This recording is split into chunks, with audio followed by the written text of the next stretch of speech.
तो ऐसे में आरडी के आज के सवाल हैं बिल्कुल सीधे। वोटर लिस्ट पर बढ़ी इंडिया गठबंधन की टेंशन। चुनाव से पहले क्या ये था उनका शक्ति प्रदर्शन? महाराष्ट्र में वोट चोरी की दुहाई पर अब वोट बंदी और जो लड़ाई है अब वो क्या बिहार बंद पर आ गई है? और चिंता सच में विपक्षी गठबंधन को किसकी है, वोटर लिस्ट की या फिर वोट बैंक की? डॉक्टर अजय आलोक प्रवक्ता भारतीय जनता पार्टी के हमारे साथ जुड़ गए हैं।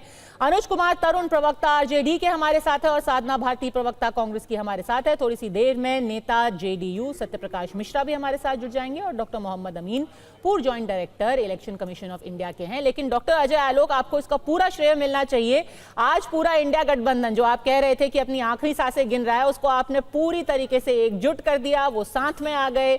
यूपी के जो लड़के थे अखिलेश जी और राहुल गांधी, आज बिहार के लड़के दोनों साथ में, मुकेश सहनी उनके साथ, पूरा लेफ्ट उनके साथ दिखाई दे रहा था। UEM Jaipur is a perfect target for prospective students aspiring for good jobs, good education with future-ready skills.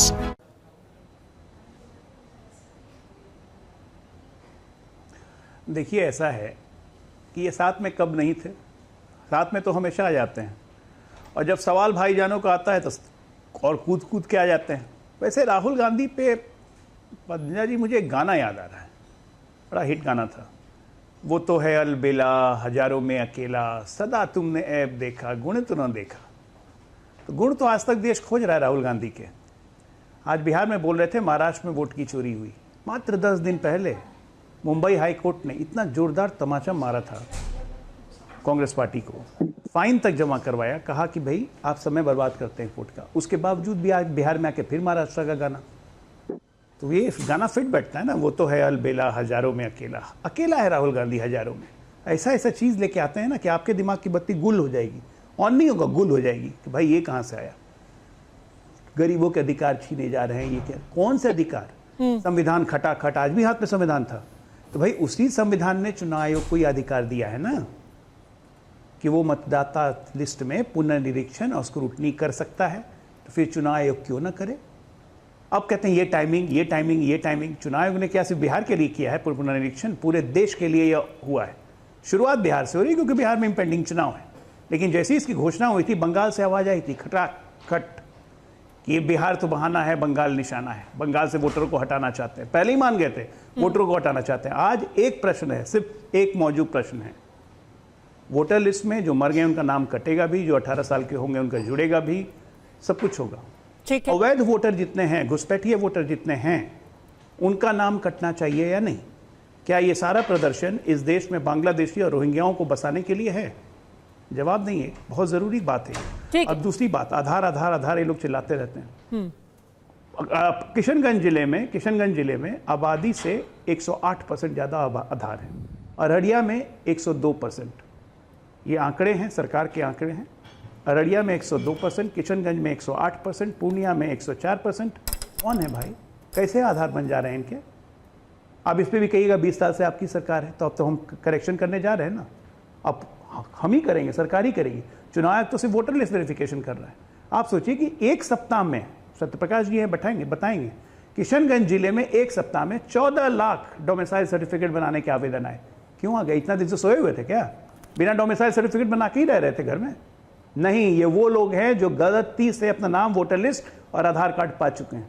इनकी वेरिफिकेशन होने जरूरी है। अब पूरा विपक्षी गठबंधन इन्हीं घुसपैठियों के लिए खड़ा है। ठीक है, तो पहले इसी मुद्दे पर बता दीजिए साधना भारती जी, क्योंकि आज पूरे दिन भारतीय जनता पार्टी यही पूछ रही है कि किसकी ज्यादा चिंता है, हक की, वोट देने के, मतदान करने के हक की चिंता है या घुसपैठियों का वोट कटने की चिंता है?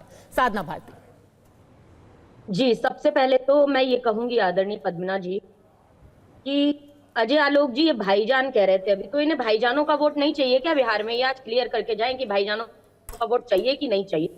और दूसरी बात, ये कह रहे थे कि घुसपैठी बोला इन्होंने, रोहिंग्या की बात की, बांग्लादेशी की बात की। तो देखिए, संविधान के अनुच्छेद 326 के तहत ये तो साफ है कि भाई भारत का नागरिक ही वोट देने का अधिकारी है। ये सच्चाई है और होना भी यही चाहिए कि भाई जो भारत का नागरिक है उसी को वोट देना चाहिए। तो अब तक ये 10-20 सालों से जो करोड़ों लोग अब तक वोट देते आ रहे हैं, इनके हिसाब से, भाजपा के हिसाब से, तो क्योंकि रिवीजन तो जनवरी में हुआ था पहले, अभी जनवरी फरवरी में, तो इनके हिसाब से तो ये जितने 10-20 सालों से जो वोट कर रहे हैं वो फर्जी वोटर हैं। तो इनके जो चुन के आई है सरकार वो भी फर्जी है।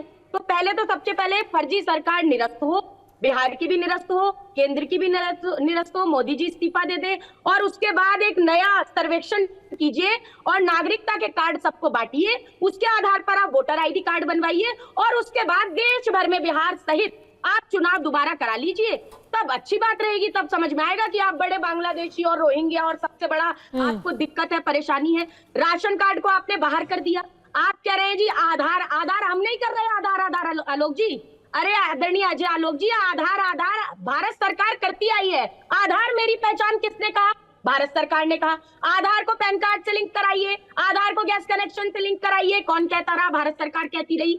आधार हर चीज से लिंक रहेगा। आप इनकम टैक्स भर रहे हैं, आप पैन कार्ड है, आपके पास कुछ भी है, अगर वोट देने हम जा रहे हैं तो भी अगर आपके पास वोटर आईडी कार्ड नहीं है तो आप आधार दिखाकर वोट दे सकते हैं। ये तो आपको जानकारी होगी। इस बात की 1 मिनट में बात पूरी कर लूं तो मैं ये कहना चाहती हूँ कि जब आधार कार्ड इतना सब चीजों में चल रहा है तो यहाँ आधार क्यों नहीं है? अब तक आप बांग्लादेशी और रोहिंग्याओं को राशन बांट रहे थे क्या बिहार के अंदर? तो ये, और जो आप अभी आंकड़े की बात करें, ये भी सरकार का ये आंकड़ा है, 2,90,00,000 लोग जो राज्य से बाहर हैं, तो ये 1 महीने में उनका पुनरीक्षण कैसे कर देंगे? ठीक है साधना जी, ये कर पाएंगे कि नहीं कर पाएंगे आप तो ये फैसला करेगा कल सुप्रीम कोर्ट।